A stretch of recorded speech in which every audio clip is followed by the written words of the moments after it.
This is why relationships get boring and why porn doesn't get boring, because as you pointed out, porn is the ultimate driving machine because it's like, oh, you don't like this? How about 2? How about 3? How about this? How about this set? On and on and on it goes. Infinite variety. So it's such a sticky, difficult problem to deal with. We have to stop for a moment and make a conscious choice to enjoy what we are in the moment. What we have is the here and now. And that's the real key to getting away from the pushing of dopamine, including online pornography. What real pleasure do we get from hoping that the next thing is going to be exciting? What real pleasure do we take? There are more, even spectacularly satisfying ways to spend our time if we can first break the porn addiction. If we can do that, there's a richer life to be led. And I believe the very first step is not beating yourself up, but it's to say that there is something better and it's worth my time. Hey friends, welcome back to Unhooked. I'm your host, Jeremy Lipkowitz. Today's episode is a deep dive into one of the most misunderstood drivers of addiction, dopamine. I'm joined today by Mike Long, an expert on dopamine and compulsive behavior, and co-author of the international bestseller, The Molecule of More. Trained as a physicist, Mike brings a rare blend of scientific insight and down-to-earth wisdom to this conversation. His work explores how dopamine fuels addictions like porn and serial dating, and more importantly, how we can break free. In this conversation, we unpack the difference between pleasure and happiness, why dopamine traps us in the endless pursuit of more, and why traditional willpower isn't enough to overcome it. Mike shares practical, step-by-step tools grounded in neuroscience and makes the case that if we truly want to heal, we don't just need better habits, we need a life filled with meaning. So if you're struggling with porn or social media or workaholism, or just feeling stuck in a cycle of craving and dissatisfaction, then this episode is for you. Without further ado, please enjoy my conversation with Mike Long.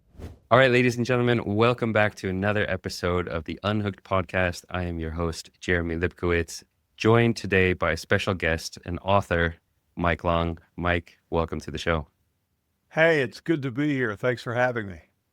Yeah, and for the listeners out there, Mike has been brave enough to join us at 3 a.m. his time to accommodate my time zone. So if he makes any mistakes, then you can blame it on the time zone. If he says anything wise, I'm sure you can attribute that to his wisdom. Good prompting from you. That's what we'll attribute it to. Excellent prompting from the host. Yes, yeah. So I want to give the listeners just a little background. You wrote this book, you co-authored the book, The Molecule of More, talking about dopamine. And I'm just very curious, what inspired you to dive into this topic of dopamine? Was there a personal connection to it in any way? Well, it's funny, Jeremy, and first, thanks for having me, and thanks to all of you who are listening in. I'm very grateful, or watching, I suppose, too, what we're doing here. The first book, Molecule of More, I hate to burst bubbles, but Molecule of More began as a passion project. Dr. Dan Lieberman and I have been friends for many, many years, and we're kind of nerds. And so we're not the kinds of guys who say, well, let's go shoot hoops or let's go to the ball game or whatever. We like talking about ideas, and we were fortunate enough to meet and discover this is what we had in common. We thought it'd be fun to write a book about something that ignited both our passions. Or both, as a psychiatrist, he's very interested in neuroscience. As a writer and as a physicist, I was interested in these systems as well. So it came about as looking for a way that we could do two things at once: amuse ourselves with something new and actually help people. And we looked into this matter of dopamine, which we felt from our own study and from some reading that we did was basically misunderstood by the world. Nothing less than misunderstood, as being presented, as you know, and as your listeners know, as this molecule of happiness, this thing that, it's a dopamine hit and I feel so good. And that is in no way what dopamine does. And we thought, what if we could explain this? And what if we could make it compelling, even entertaining? And what if we could change the language that people use to better understand this? So it would no longer be known as the molecule of happiness, but the molecule of what it really is, the molecule of more. And Mm, that's what we set out to do. That's where the first book came from. We did mm, change the language. The second book, as we'll talk about in our broadcast here, is about putting that knowledge to use so it really can make a difference in your life. mm. I think that's such an important topic because, as you say, there is such, even today, there's so much misunderstanding about dopamine, and so many people just equate it with the good feeling that you get when you acquire what you want, when in reality, it is, in fact, in some ways, almost the opposite. It's the craving, it's the desire, it's that feeling and anticipation just before. It's not the actual moment of enjoyment. And there was this one, might have come from you or some of your work, but there's a kind of famous quote that, dopamine is not the molecule of enjoying, it's the molecule of wanting, and it's involved in the craving, actually. I'm curious to know, were there other misconceptions around dopamine that caused you to write that initial book? I think once you understand that it, as you said, it's this wanting thing. I believe that's the first thing to understand, and there's so much to unpack there, Jeremy, as you know better than anyone else. I've talked to on a lot of podcasts about this, but I think you and your audience know so much viscerally about Mm, the possibilities and the pain of this thing. But I believe the other thing to know, and this really goes to the heart of the new book, is that we can divide the entirety of the set of neurotransmitters in the brain into two categories. There's dopamine and there's everything else. And dopamine is the anticipatory neurotransmitter. Everything else is a consummatory, is a here and mm, now feeling transmitter. And mm, that's quite a revelation. In fact, let me just kind of iron that one more time. Dopamine is the only thing that lets us think about what is not and what might be. mhm, Dopamine deals exclusively in possibility, not in what is. All mm, the others, vasopressin, norepinephrine, oxytocin, serotonin, these deal in what we have right now, something we experience through our five senses and appreciate the feeling of as it occurs. So that's mhm, the other big difference in dopamine. And that's why it's so hard to deal with. You've got dozens, literally dozens of others, depending on how you want to categorize them, dozens of others to deal with that are pushing us to appreciate or not appreciate what we're feeling, smelling, tasting, touching, hearing. And here's dopamine over here saying, ignore all that. Look what might be. mm. There's the heart of addiction, the craving for that. Yeah. And I love that your work, it gives language to what, as you mentioned, what I and so many of the listeners of this show know so viscerally, but to be able to put language to that experience. And what you said there is that anticipatory effect, the anticipation of some future reward is what addiction is. And, it's like when you're hooked on porn or any other substance, that dopamine comes not from the finding of the video that you want. It comes from the anticipation, that feeling of just around the corner. Oh, if I search this term, maybe I'll find something right around the corner. And that can keep you going forever because it's always, it gives you that sense of, I just want to look a little bit longer. Maybe there's something slightly better out there. It's that anticipation that's so strong.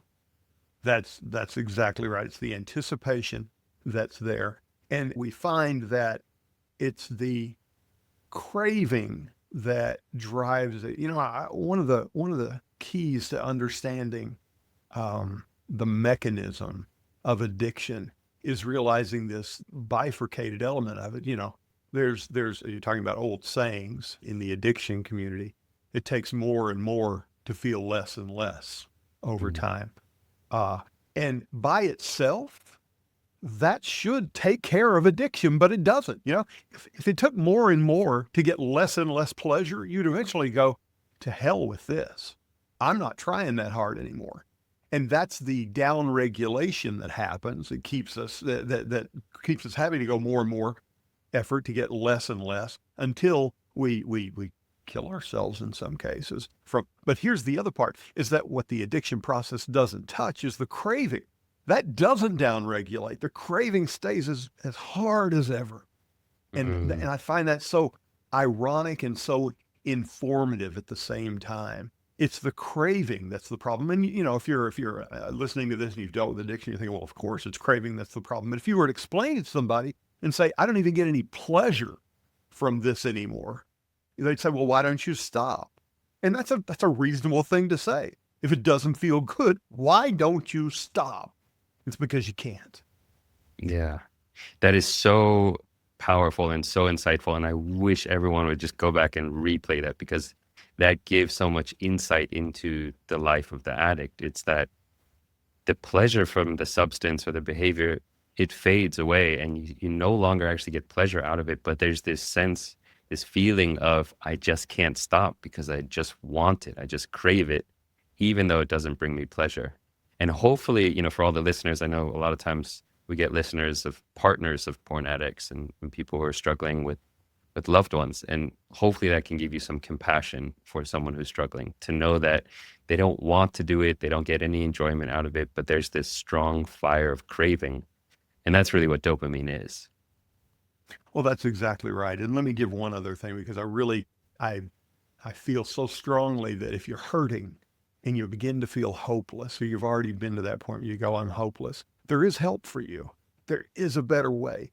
And I want to point this out. If sometimes, tragically, people will get caught up in this discussion with professionals who will say, well, you can't really have a behavior and call it an addiction. You'll hear professionals say there's no such thing as a behavioral addiction. There are only compound addictions. By that I mean, a chemical compound.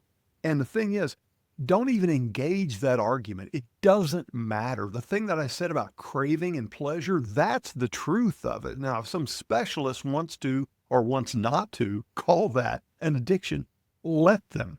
The problem remains real. So don't worry about when someone says, well, there's not really such a thing as behavioral addiction. Doesn't matter what you call it. The Mhm. craving remains. The pleasure goes away. So you have something to deal with either way. And what we label it, let somebody else fight about that. We got Yeah. life to live here. Yeah. Fortunately, I would say that what I've seen over the past 10 years, and especially in the past 5 years or so, is fewer and fewer specialists are claiming that you can't be addicted to behavior. And more it's becoming widely accepted how obvious it is that, of course, you can become addicted to behavior in the same way you can get addicted to gambling, get addicted to shopping, you can get addicted to porn. It's the exact same neural pathways kind of on the underlying level in terms of the way it plays on dopamine and craving and all these ways. One thing that, I think it would be helpful to take a step back and just explore, what is dopamine? Like, what are these systems it's involved in? Because one of the misconceptions I see is people demonizing dopamine and saying, oh, dopamine is the problem, not realizing that dopamine is actually part of motivation. It's part of actually doing all the things we want to do. And so can you just explain what dopamine is and what it's involved in a basic level? Well, maybe it's because we're talking late at night, but I'm going to leisurely make my way through this. So please rush me along if I get too long in the weeds, Jeremy. Mm. Um, Dopamine is absolutely necessary to getting through every moment of life. And the example that I like to use is, if we talk about dopamine as being the thing that drives us toward some possible pleasure by means of this chemical anticipation, we can talk about listening to music as a dopaminergic exercise. Why do we enjoy music? Well, this is largely theoretical, but it works in practice as we understand, to gain understanding.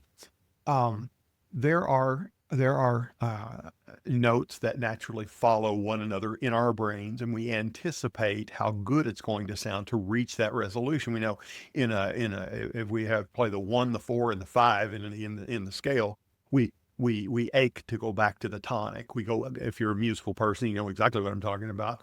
1, 4, and 5, and then we want to go back to the 1. That's a dopaminergic exercise. We crave, we know that that 1 is waiting for us to give us resolution. So even in moment to moment, there's a tiny little dopamine activity going on. So it's not as if we'd say if we could get rid of dopamine, all our problems would be solved. We'd have so many more problems without dopamine because it carries us through the second to second, microsecond to microsecond of life. But let's really reel back the clock and talk about what dopamine is and why it exists in the first place. In early mankind, we needed an early warning system. Here we were, the caveman is stomping around, and the caveman was surrounded by possibilities and threats. So dopamine became a survival mechanism. In order to survive as the caveman or cavewoman, you had to have a couple of things. One, you had to have constant lookout for something that might be useful, something that you might be able to eat, where to kill an animal or eat a berry you hadn't seen before, and it's also danger because it could be an animal you hadn't seen before or a berry that might hurt you. So dopamine is basically this system that monitors your senses for anything that is unfamiliar and possibly useful. Unfamiliar and possibly useful. So right now, if I ask the people who are listening, if I ask you, said, close your eyes and tell me about the room you're sitting in, you wouldn't do a very good job of describing it because you're not paying attention to it. Everything there is safe. It's normal. You're accustomed to it. There's nothing to be gained by knowing exactly the shade of white on the wall, exactly how many shelves are on the bookshelf in front of you. But dopamine is looking for anything that pops out. Somebody's face appears in a window, a noise comes out. If someone knocks at the door, if the phone rings, whenever something happens that is higher than normal intensity of interest, what we call more salient than something else, our systems kick in and say, hey, you better check that out. It might be useful. Isn't that what we just said about dopamine? Hey, look at that thing that we don't know anything about. It might be important. You better check it out. That's what dopamine does. And it was a survival system. And that system is called the desire system. We're going to call it the desire system. And so it kicks in, it causes us to pay attention. Now, the other part of the dopamine system is called the control system. And that's the system that allows us to play out in our minds without doing any physical work whatsoever to imagine what might happen in various scenarios. That's what allows us to think about, we can do anything from imagine what we might want for lunch. Will this make me happy? Will that taste good? Is it going to have to spend too much? Is this on sale? How far away will I have to drive? That's controlled dopamine exercising imagination. So I took to something thinking about abstract. Should I marry this person? How would I build a rocket to the moon? What if I make a change in this engine design? Will it be more efficient or less efficient? Can I think about mathematics, philosophy, etc.? That's all control dopamine. So here's this system that does nothing less but enable us to move into the future constructively and safely. Began as a survival system to alert us to what was possible and useful or dangerous. Then it spreads over to the other part of the dopamine system, control, that says, let's manipulate this in our brains without having to spend any physical energy and figure out what's going on. That's what dopamine does. It works great if you're a caveman. It's worked great for centuries, eons, epochs even, until it didn't.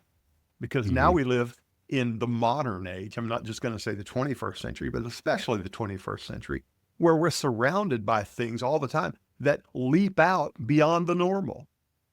They might be useful, they might not be useful, but they're almost never going to make our lives immediately fantastically better or kill us. That noise, that shape behind the mailbox is not a tiger. It's probably the mailman. And yet dopamine is, boom, there it goes. And so dopamine is on a constant lookout for the possibility that something new. And for instance, when we talk about behavioral addiction, one of the things that's possibly exciting and possibly new that's right in the future is whatever's right below the bottom of the screen as we scroll down that phone. Yeah. Dopamine kicks in and says, what if? It's happened before. It's been good down there before. Maybe it will be again. Well, and it's, when we start to talk about technology, social media, porn, whatever it is, and we can start to recognize that these companies are engineering these things to directly tap into those systems, those evolutionary systems, in the way that when they introduce the red notification symbol and how that is something unusual, it grabs our attention. What is this red flashing symbol? And it gives us that little hit of anticipation. I wonder what it is. I wonder if I click on this, what's the email that I'm going to get? What's the message? Who's the person that left a comment? And it taps into that sense of anticipation of this could be useful. This could give me pleasure. This could solve some of my underlying needs or the problems that I have. And so these systems are just totally engineered to hijack our dopamine system.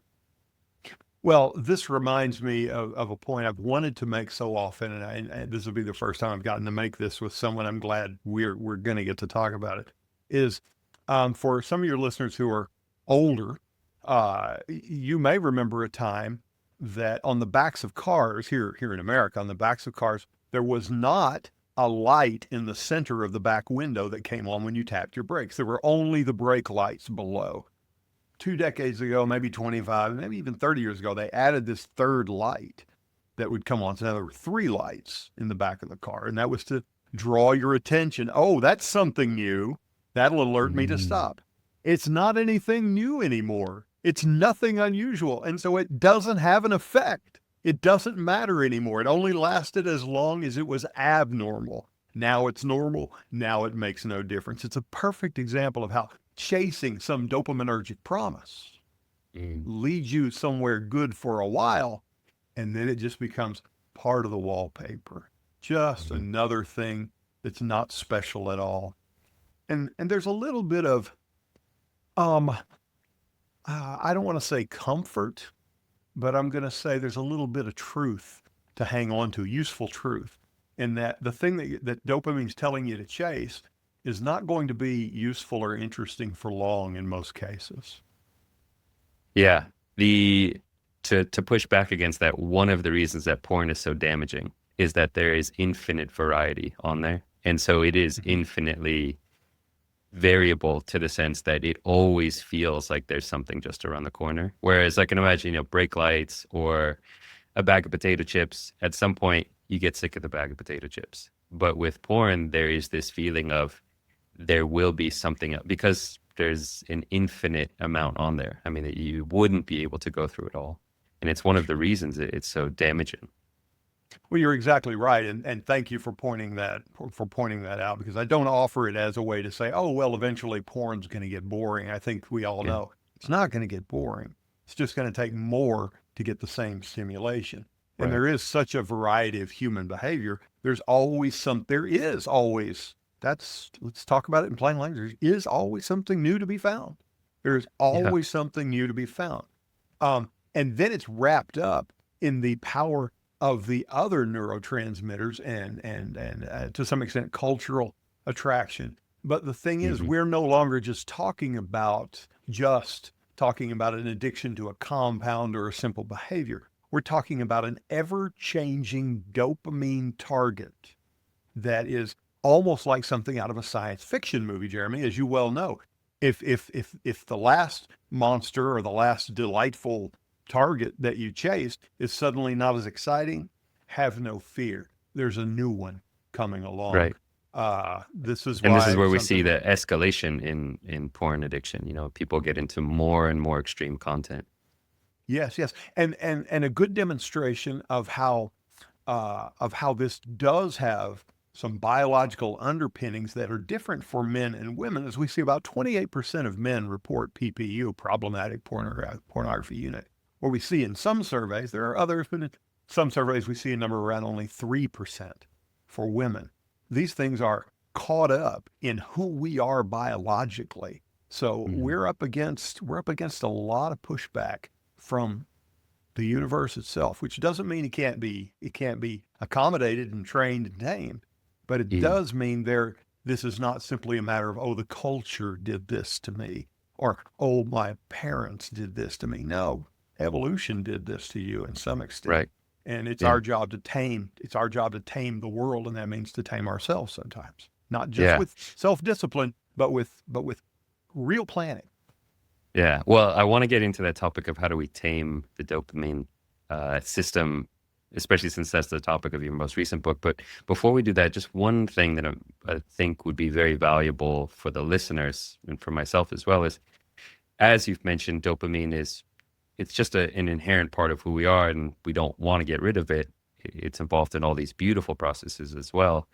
What are some of the signs that you have an unhealthy dopamine system, or kind of a dopamine system that has gotten out of whack? What are some of the things that you could look for? Let's see. I'll talk about this from two angles. The first is I want to talk about when I want to talk about what we're talking about when we talk about it. How about that? When we talk about the dopamine levels, there's really not a dopamine level to talk about it in the same way that we can say, well, what is your potassium level in your blood or something like that? This is not how that works. The dopamine that we're concerned with exists in only one place, and that is here, right here. In fact, right here. That's the only place it is. Is there dopamine in your blood? Yes. Does it have other things besides behavioral effects? Yes. That's not the dopamine system that we're talking about. So, so we have dopamine levels as kind of a proxy for what we really mean, which is how much dopamine activity is going on in particular circuits inside the brain. Sometimes we're Mm, talking about within a single neuron, or a single neuron. We've got the molecule that moves down this toward the synapse and jumps across. So we to say I want to raise or lower my dopamine levels is a crude approximation of what's really going on. So I just want people to understand you can't drink a big glass of dopamine and hope to raise your levels. It couldn't even get in your brain. It wouldn't work that way. There are reasons that we could go into biologically that you can't push dopamine into your brain. That's why they give you things like L-Dopa, which are precursors to dopamine, get into the brain and hopefully become dopamine. To get to your question, which is what are some signs that you may be having this kind of dopamine problem? Well, there are things that are going to naturally feel problematic. If you find that the behavior that you're up against, and let's just talk about things like pornography and the attendant behaviors that accompany this kind of problem. If you find that you are going against the decisions that these acts make you make, cause you to go against your own moral structure, your own moral code, mm, that's one thing. If you find you're having to lie about what you're doing, to do this, especially with a partner on a less specific scale. If you find that you are constantly getting bored with things faster than everybody else around you, mm, that's a good sign of it. If you find that you're the classic person who, I love this example. Everybody knows the rich guy or has heard of the rich guy who can afford a beach house, but is never out there to enjoy it. That's the classic dopamine paradox. If you're hardworking, clever enough, and rich enough to have figured out how to get a beach house, you'll probably not be able to slow down enough to enjoy the beach house. That's a mark of a very dopaminergic person. And that points us toward the real crux of my book, my newest book, Taming the Molecule of More, is that we can chase individual dopamine problems like online pornography, like pornography in general, like gambling, like shopping, like serial dating. We can chase those things and we can begin to deal with them successfully, even. But to have a life that gives us some satisfaction, we have to purposefully choose to create a balance between the anticipation that dopamine makes us chase and taking pleasure in the here and now. I'll give you an example. After Neil Armstrong went to the moon, he was interviewed later, and a reporter said, "What do you think about how it felt to go to the moon?" And he said, "It was something we did. Now we should do something else." Wow. That's a cold answer. A man asked him how it felt, and that's the word here, how it felt to be on the moon. And his answer was not about how it felt. It was about, as Bob Dylan put it, okay, what else can you show me? Mhm. We have to stop for a moment and make a conscious choice to enjoy what we are in the moment, and to say, yes, there are things in the future and we should pursue them. But what we have now has to be enjoyed, because this is really all we have. Think of the very few specific memories we have of moment to moment in life. It's not very much. Think of your childhood. Could you fill it with details for more than an hour or two of talking? Probably not specific details. You could talk about it in broad terms and make up a few things you think might have happened, but what really happened, you don't remember. What we have is the here and now. And that's the real key to getting away from the pushing of dopamine, including online pornography. What real pleasure do we get from hoping that the next thing is going to be exciting? What real pleasure do we take? And Mm. even though we're fighting a lot of natural urges, a lot of natural good feelings in that pursuit and in that capture of the moment, in the end, it's so ephemeral. What we want to find is a way to enjoy the here and now. And there are ways to do that. I talk about it in the book in terms of some things that Viktor Frankl said, the great psychiatrist Viktor Frankl said in his book, Man's Search for Meaning. I talk about what Aristotle said in terms of the virtues. I talk about the tragedy of the Great Gatsby, promising us that life has no point. In fact, there are more, even spectacularly satisfying ways to spend our time if we can first break the porn addiction. If we can do that, there's a richer life to be led. And I believe the Mhm. very first step is not beating yourself up, but it's to say that there is something better and it's worth my time. Mhm. Yeah. So much of that resonates with me, and especially, my own particular story of how I recognized that I was addicted to porn was very much around this topic of constantly pursuing things, constantly craving, you know, running after things. And my whole life was lived out in that, just that life of constantly pursuing. And I never actually took the time to stop and smell the roses, to stop and enjoy the things that I did accomplish. It was never good enough. It was, okay, I've aced that test. What's next? I've, hooked up with this person. What's the next one? And to realize just how unfulfilling that is, how unsatisfying that is, that your whole life can just be lived in that state of emptiness and that state of searching for something more, but to realize that there is a deeper happiness to be found when you can actually enjoy what you have. And that real happiness isn't about getting something bigger or better or more. It's actually learning how to appreciate what's right in front of you. So I definitely And resonate with that. I'm so glad you do it. I want to stress, because it is so easy when you're in the grips of this stuff to say, he's talking way down the road. Right now, this is what I want, damn it. This is what I want. This is what I need. Who's it going to hurt? I want this now. That's this, what I'm saying, what you're saying from experience, God bless you, is not to dismiss any of that stuff. All I'm saying is give it some thought.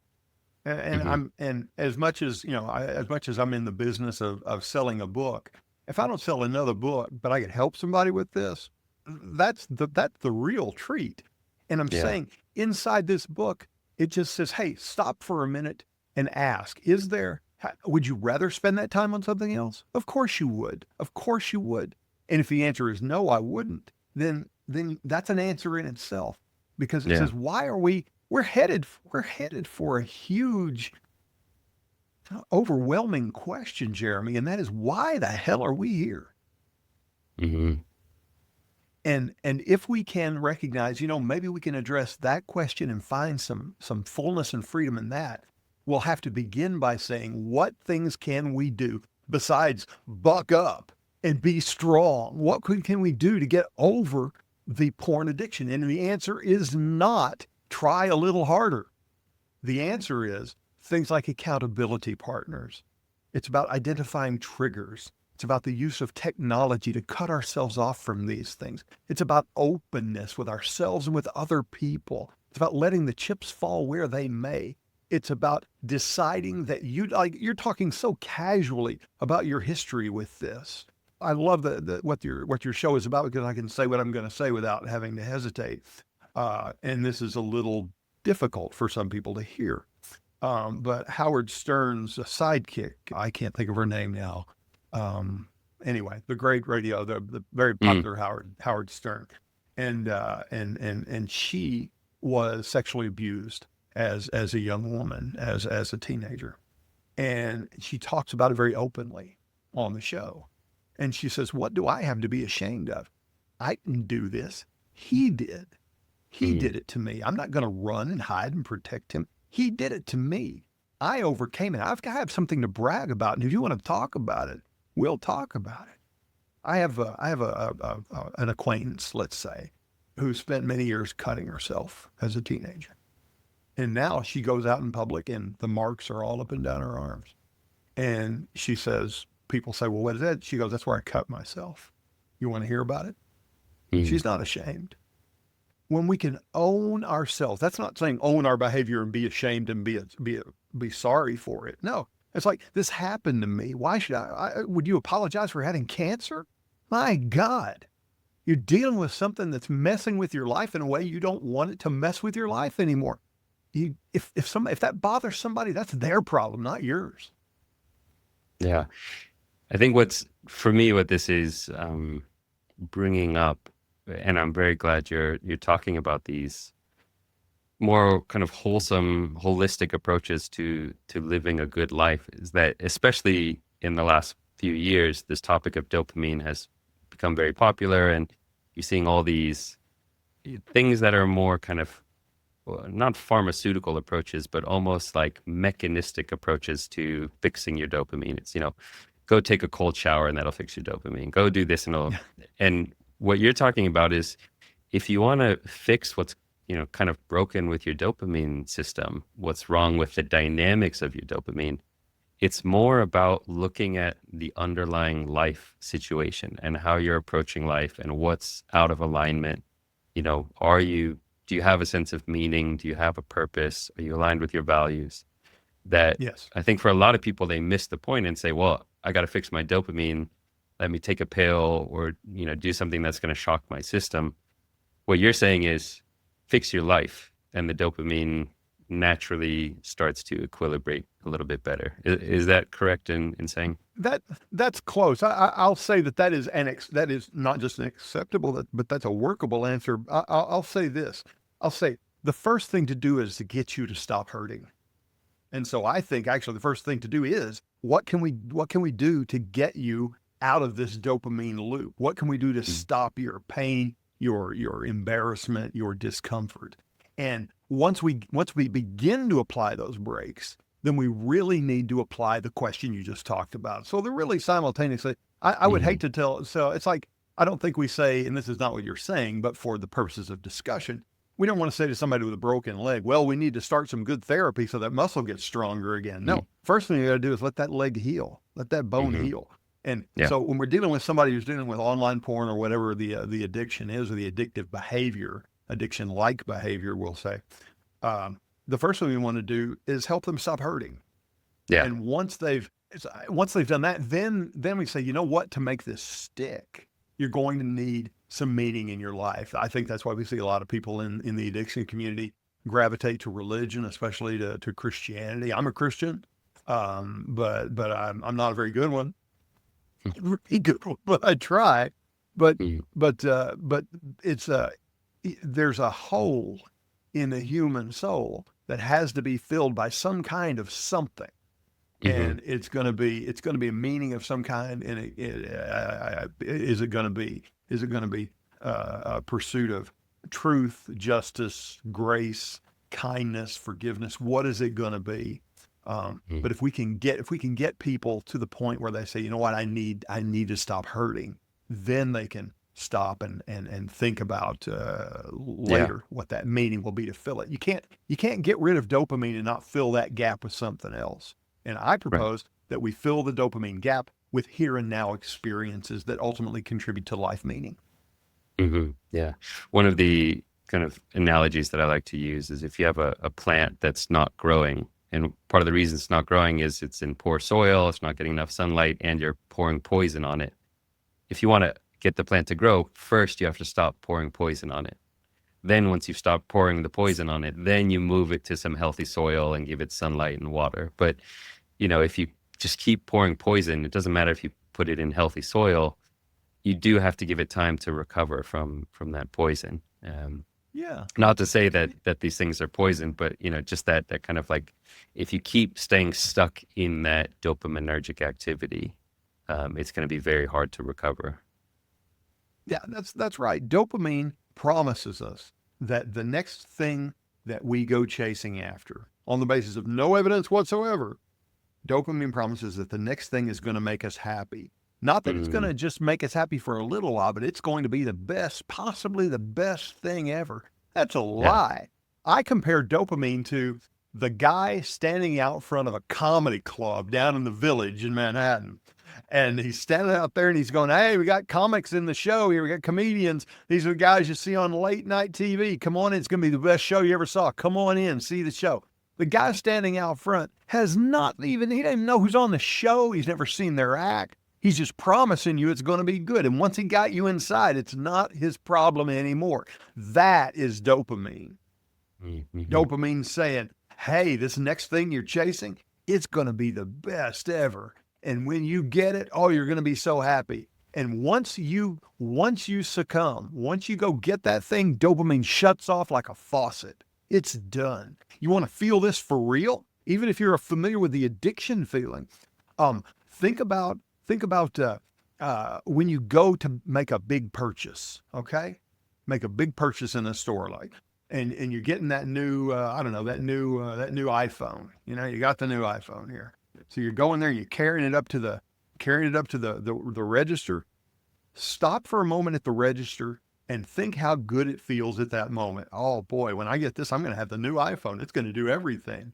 And as soon as you give them your money and they put it in a bag and hand it back to you, that feeling starts doing like this. And when you get it home and open it, click, it's over. And every Mm-hmm. every new exploration of the iPhone diminishes that dopamine feeling because there's less and less new to know. This is why relationships get boring and Mm-hmm. why porn doesn't get boring, because as you pointed out, porn is the ultimate driving machine, because it's like, "Oh, you don't like this? How about two? How about three? How about this? How about this set?" On and on and on it goes, infinite variety. So it's such a sticky, difficult problem to deal with. But it will respond to the same things other addictions respond to, and Mm-hmm. the pleasure of escape will be even greater. Yeah.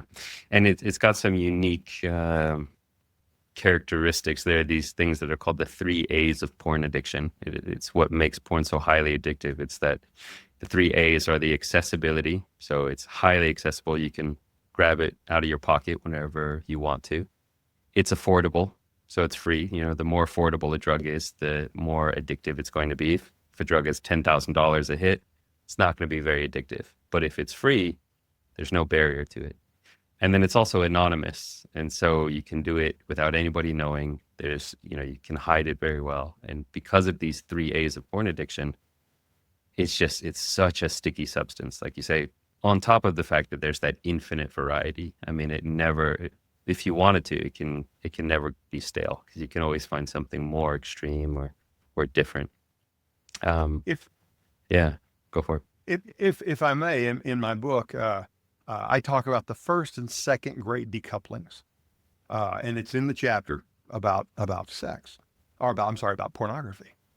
Very different things, sex and pornography. And the first great decoupling came with the introduction of the birth control pill, because it's hard for anybody who's under the age of 80 basically to quite conceive of this, pardon the pun, but the notion of disconnecting sex from the risk of reproduction was essentially a first in history. Oh, well, there were condoms, there were barrier methods. Yes, but they all required some preparation and planning between stimulation and action. The birth control pill said, you want in, you're in. Boom, you're out. That's it. That decoupled the idea of if we have sex, there may be a risk of a baby. That's the first decoupling. The second great decoupling, and this is the thing that's been even more powerful and influential, gets to the three A's that you're talking about, is the rise first of the first element was the appearance of the videotape machine. At that point, you could go in, you could rent pornography and bring it home. So that got rid of the accessibility problem you talk about. Suddenly it's accessible. You didn't have to go to some seedy place to get it. And then couple that with the rise of the internet and internet advertising paying for it, and the other two A's are taken care of. So online pornography represents the second great decoupling of sexual feeling, pleasant sexual feeling, sexual satisfaction, although I hesitate to use that word, sexual response from any interaction of any kind whatsoever. It's siloed, the most powerful human response. So it's Mm, even a greater decoupling of humanity than the birth control pill. And that's why it's a hinge of civilization, nothing less than a hinge of civilization. yeah. Yeah.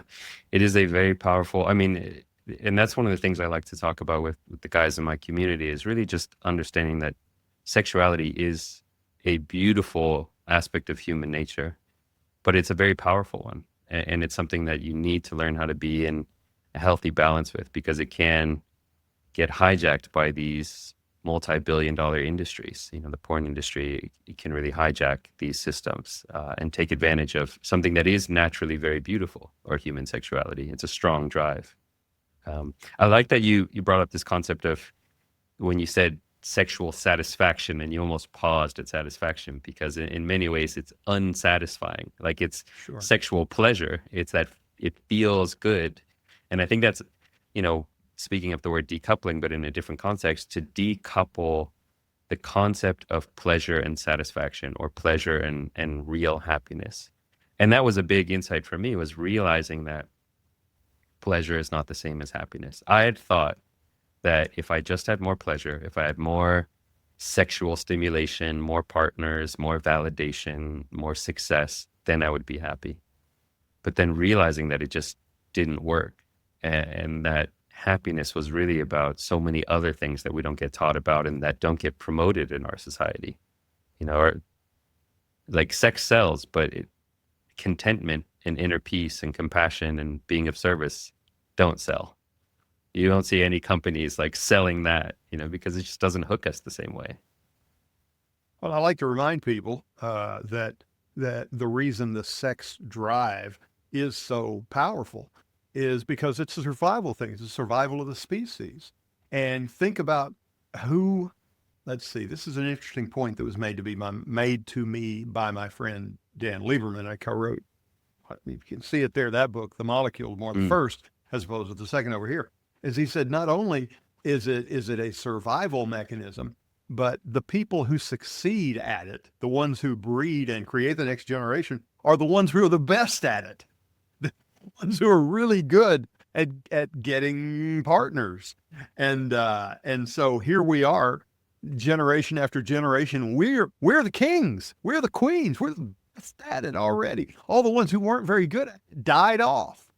So not only are we fighting biology, we're fighting the best of the best. This is a cage match among, the best. The Rowdy Piper goes against, Hulk Hogan. We're all great at this.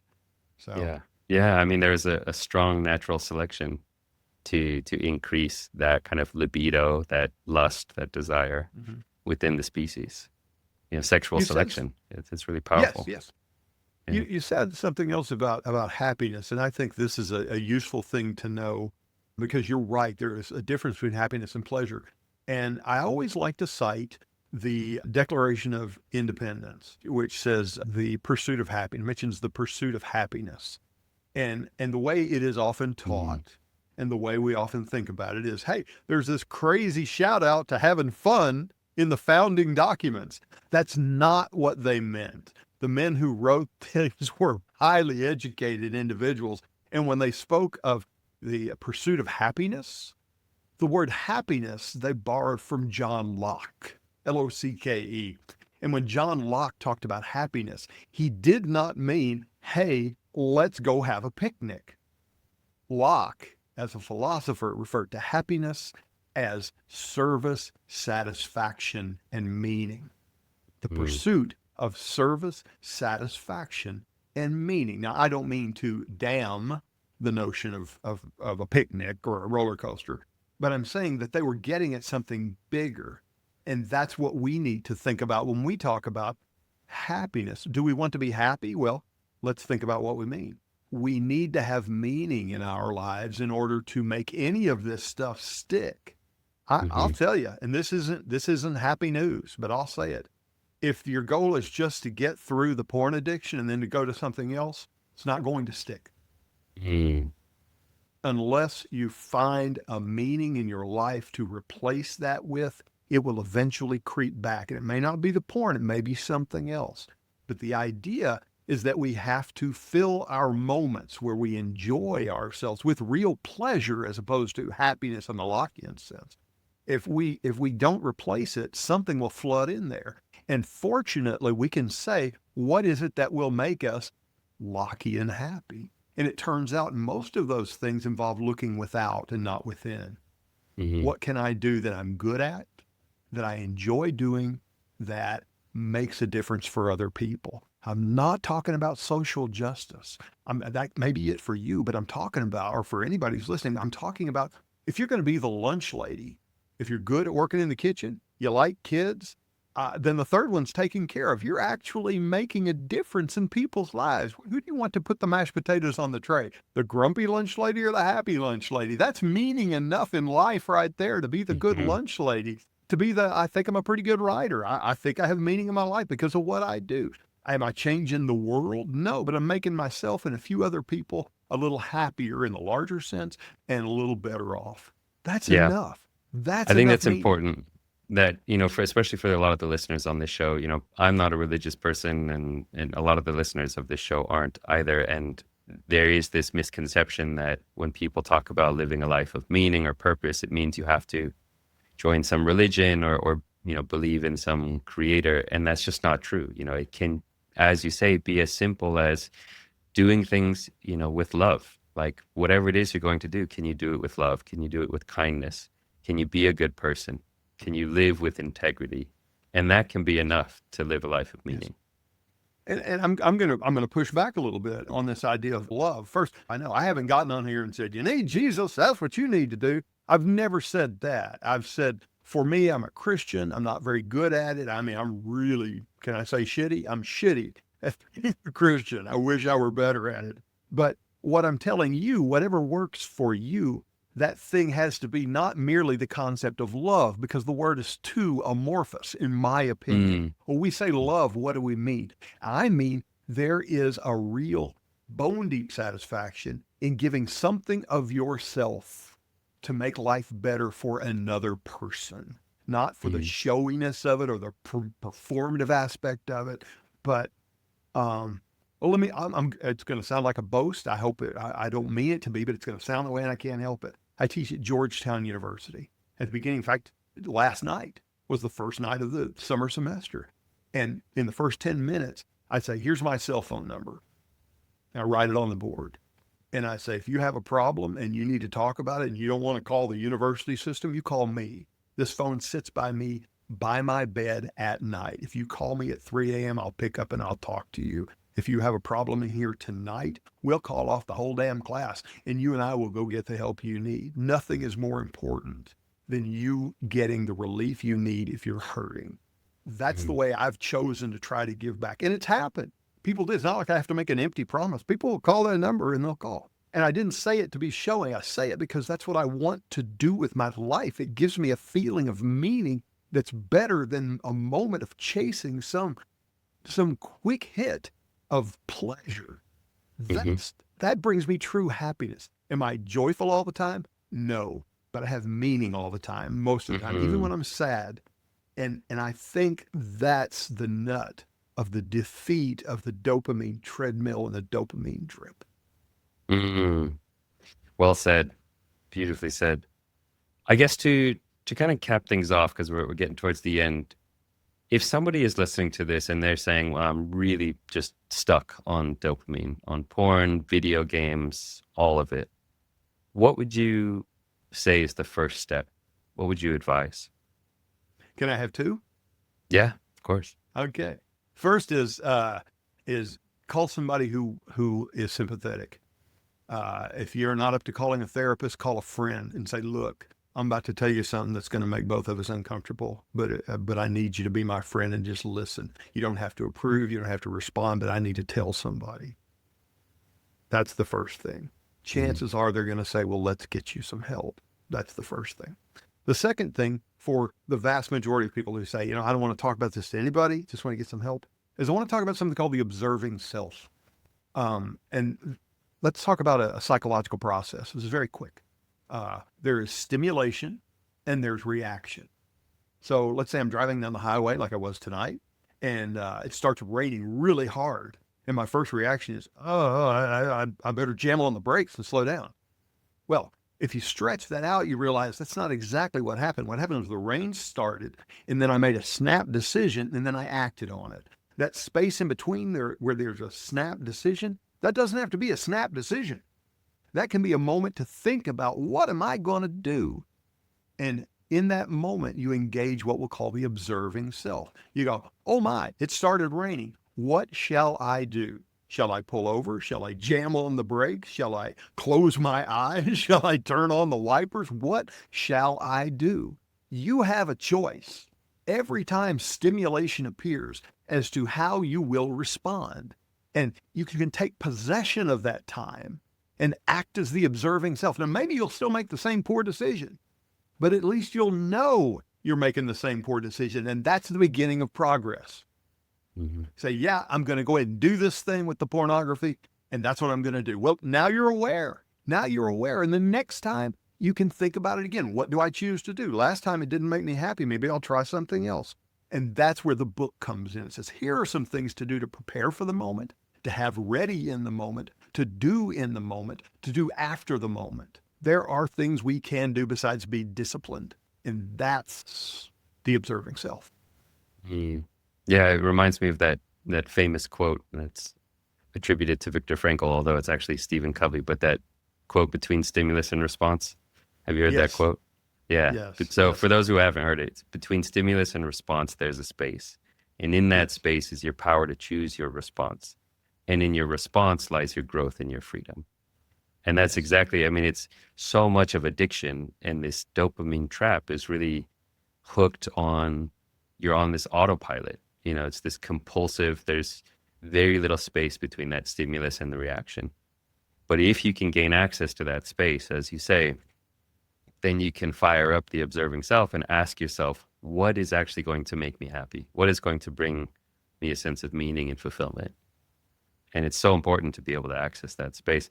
I like also the first tip you mentioned of find someone who will understand and who won't judge. And so much of addiction recovery is sharing what feels shameful or what you're embarrassed about in a safe space. Like when you can share that in a safe space, so much of the shame melts away and starts to die. So I would definitely echo that as being one of the early steps.